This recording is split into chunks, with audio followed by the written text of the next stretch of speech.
In exactly 1 billion years, the oceans will be gone. Not from a meteor, not from a war, from the one thing that made life possible in the first place, the sun.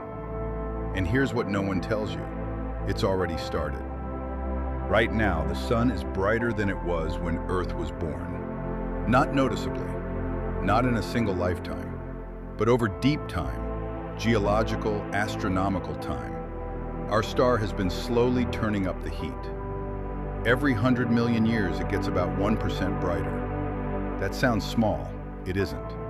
When the sun was young, Earth would have been frozen solid if not for a thicker atmosphere trapping warmth. Today, that same brightening is working against us. Scientists call this the faint young sun paradox. The same star that struggled to keep early Earth warm is now on a slow, inevitable path to cooking it. But before the sun becomes a problem, Earth's own carbon cycle will fail first. Here's how it works right now. Volcanoes release carbon dioxide. Rain absorbs it. It weathers rocks and gets buried. That cycle has kept Earth's temperature stable for billions of years. But as the sun gets brighter, the rocks weather faster. CO2 gets pulled out of the atmosphere too quickly. In roughly 600 million years, CO2 levels will drop below what plants need to survive. And when plants die, the oxygen follows. This is the twist. You thought the sun would boil the oceans and end life, but life will suffocate first. The atmosphere will still be there. The planet will still look blue from space, but the air will be unbreathable, long before a single ocean evaporates.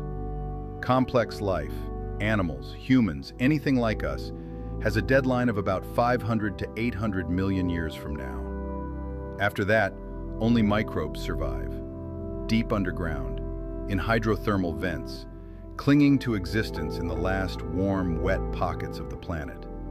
And then, roughly 1 billion years from now, even they run out of time. The oceans begin to evaporate for real. Not all at once, over millions of years.